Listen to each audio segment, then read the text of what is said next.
Good evening, everyone. This is Srikanth Rajan, and welcome back to Market Pulse, where we discuss what happened last week in the stock market and what could be expected in the upcoming week. So, to start off, the last week actually started negative. We could see the markets were totally bearish throughout the week. So, if you see, the major bearishness was seen across every sector, I would say, and markets have closed just above 19,300.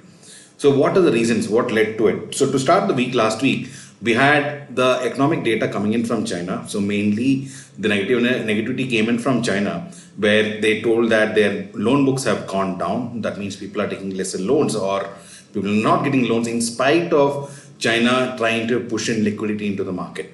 So that is not a great sign. So when will people not take loan is when they don't see any opportunity. So that is something which is not a great thing.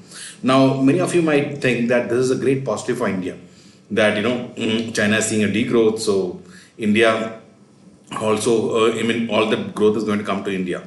I would say not exactly, because China is, as economy is much, much bigger than India, and India is nowhere close to it.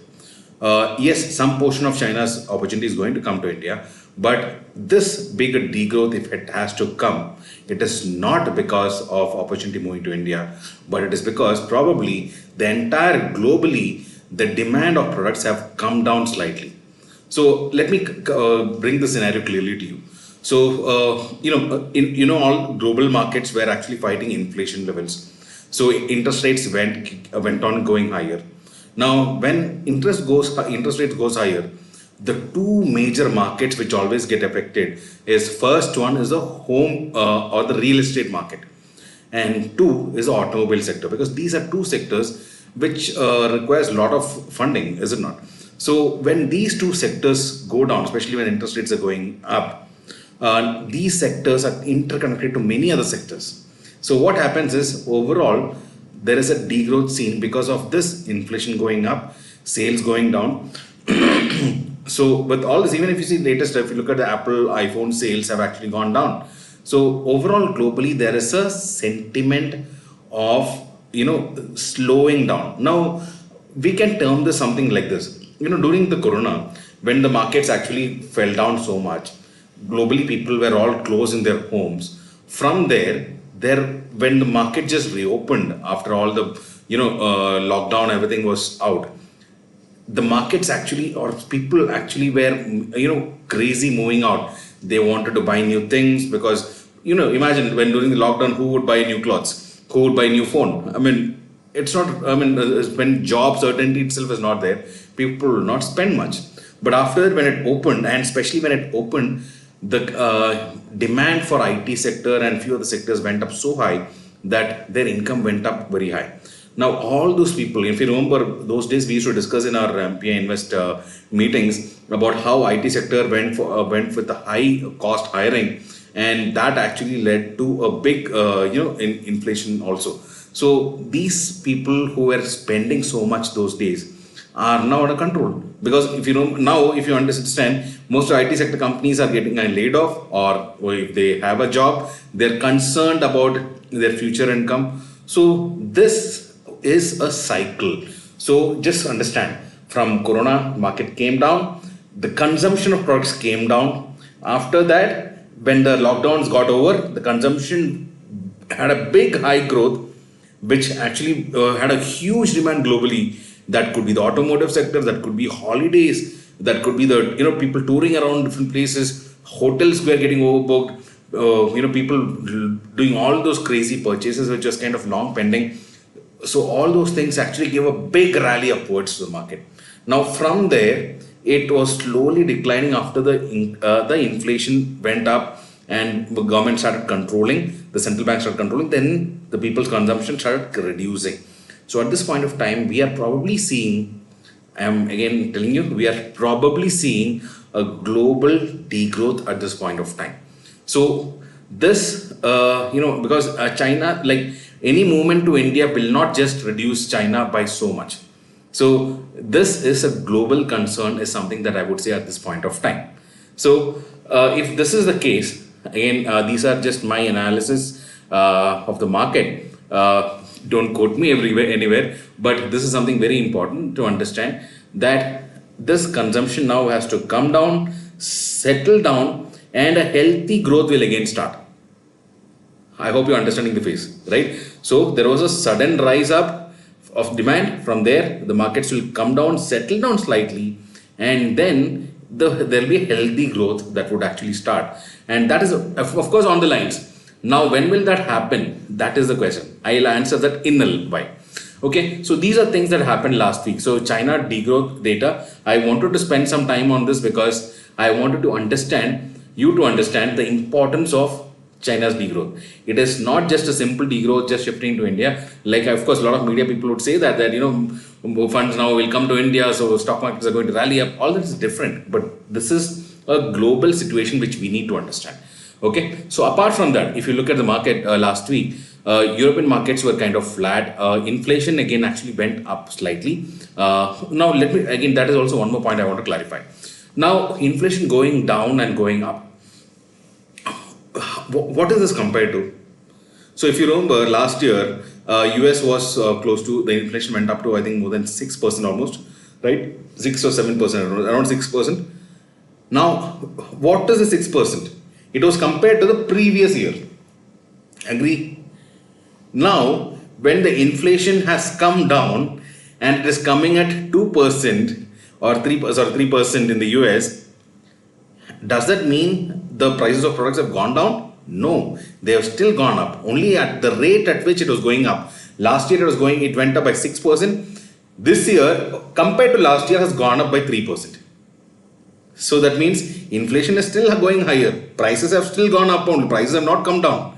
Prices will never come down unless a very few things like stagflation or deflation happens, which is a very rare condition. That will never happen. So prices will only go up, only the rate at which it is going up. So last year it went up by 6%. This year it has gone up compared to last year by around 3%. And now the fear of again rising inflation is again in the talks, because last week the data that came in the US has actually told that the inflation is again going up, and Fed has again come out and told last week that they are planning to further plan rate hikes. So that is why US markets again went into a dilemma, and the global markets have reacted to it, and Indian markets along with that reacted to it. So this is a broad scenario of, first we spoke about global consumption, two we spoke about the economic inflation. So these two things, if I hope you understood, I've tried to make it as simple as possible that even a layman can understand. But if you have any questions on this, do post it in the comment section. I will answer that in the tomorrow's podcast. So this is something very important for you to understand. So now what is the situation?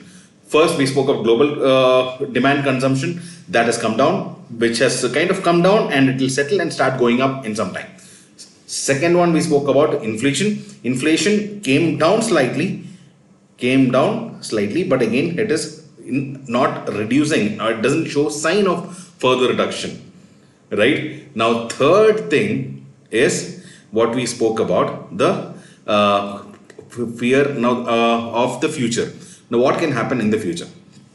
Now, here, very important thing, interest rates can go up, is what the Federal Reserve Chairman Jerome Powell came out and told last week. So with that, that new fear is still there. So markets are kind of under control. But let me tell you something very importantly.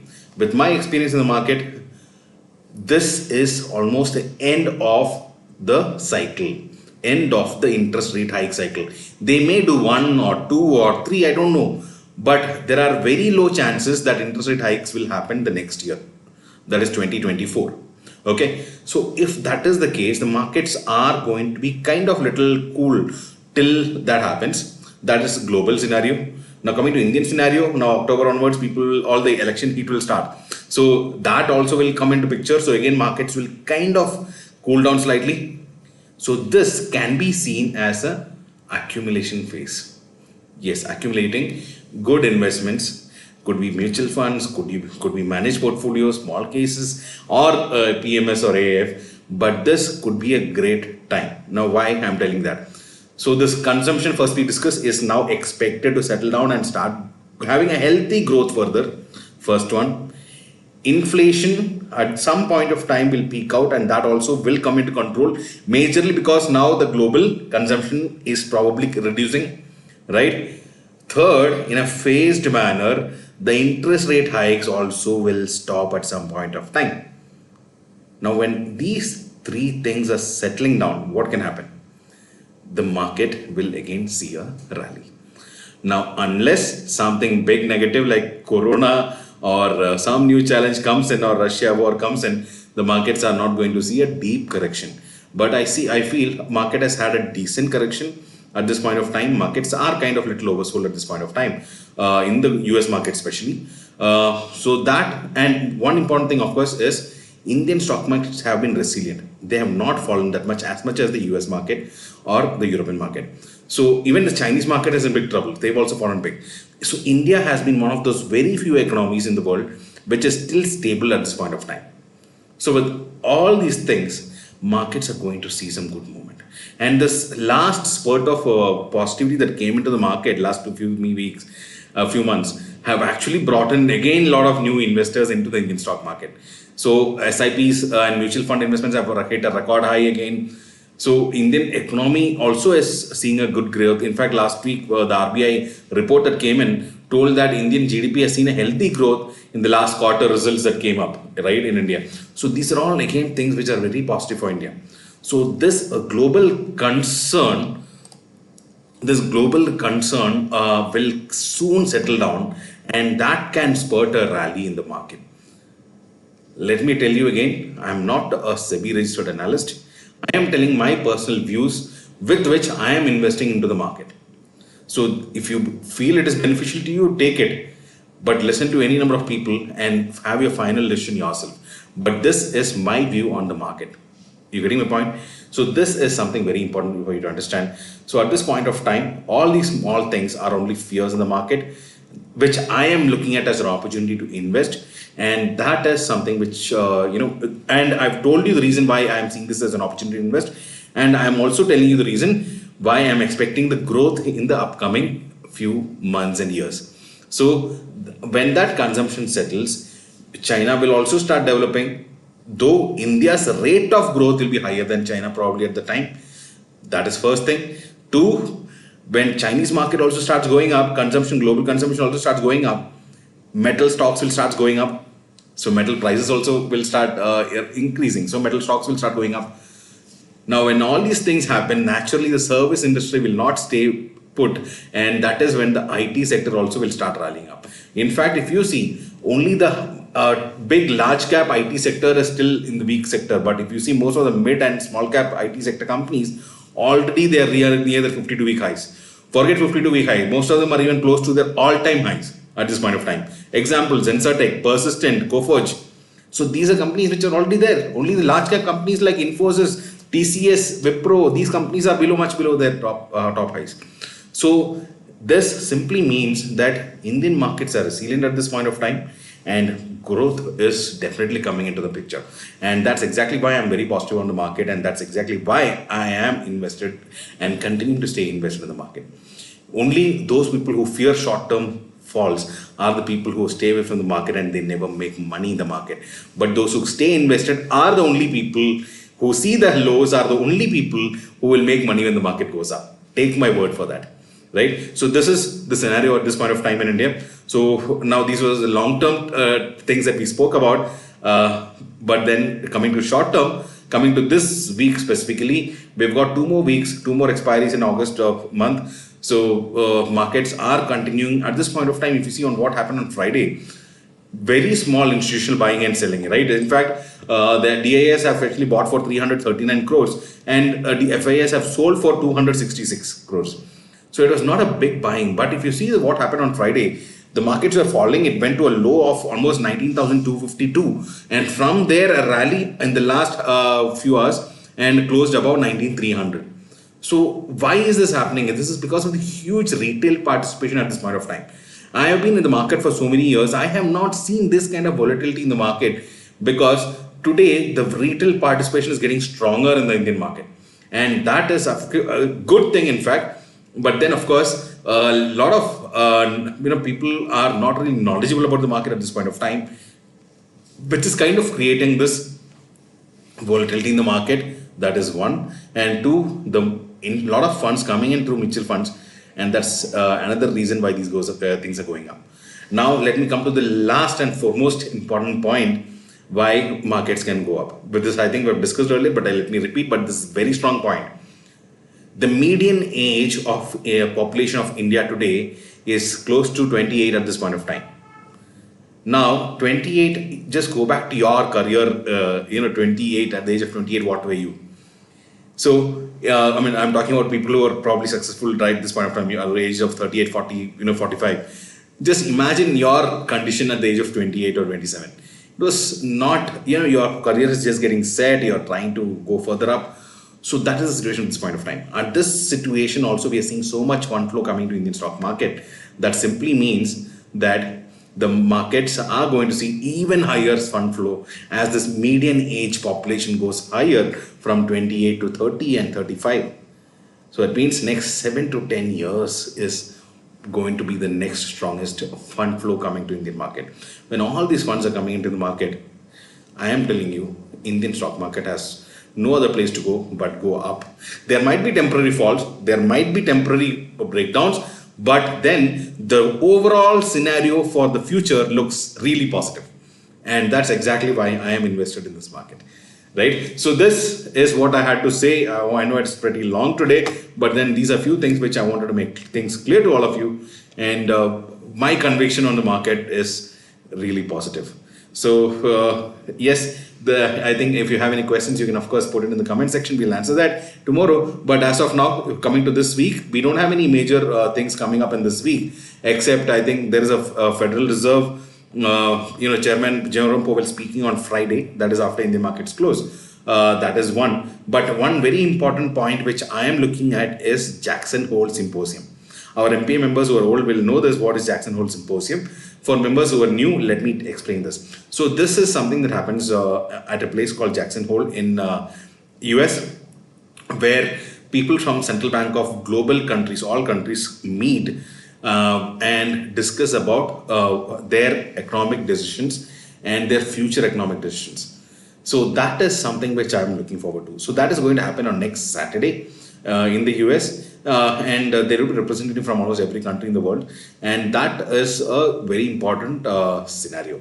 Now, will that be going to see big effect on the market? No, but then that is going to give some clues to us on what could be expected in the upcoming months. So that is something which I am looking forward to in the next week. And then there is a Federal Reserve Chairman speaking on Friday.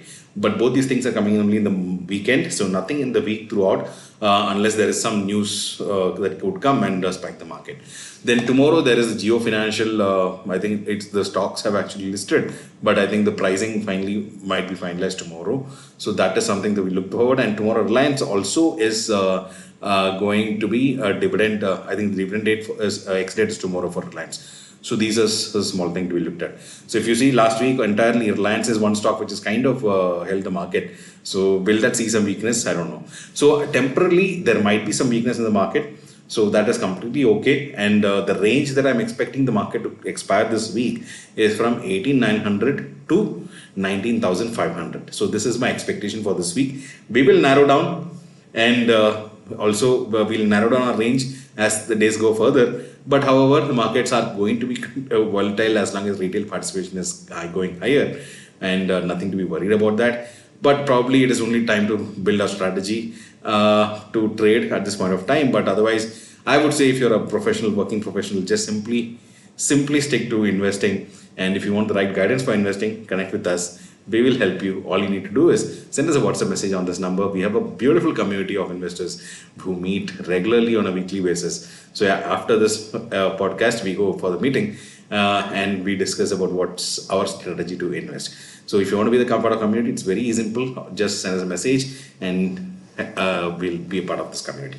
So that's it for now. This is Srikanth Rajan signing off. I'm sure it went slightly higher, 18 minutes, right? But then I am sure you would have got some insight into what actually my thoughts were. And probably I've answered many questions that were there in your mind about the market. So I'm here to help you with that. So you can put your questions in the comment section. Goodbye. Have a great week ahead. next week I will not be here. I'm traveling to Pune. So looking to do the next podcast from Pune. Hopefully things go good there, right? So I'm going on a vacations for the entire week from 26th of this month, that is this Saturday, to 2nd of September. So the expiry of August would be actually in Pune probably, right? So that's it for now. Wishing you all a great week ahead. Goodbye. MPA members, let's catch up on the meeting.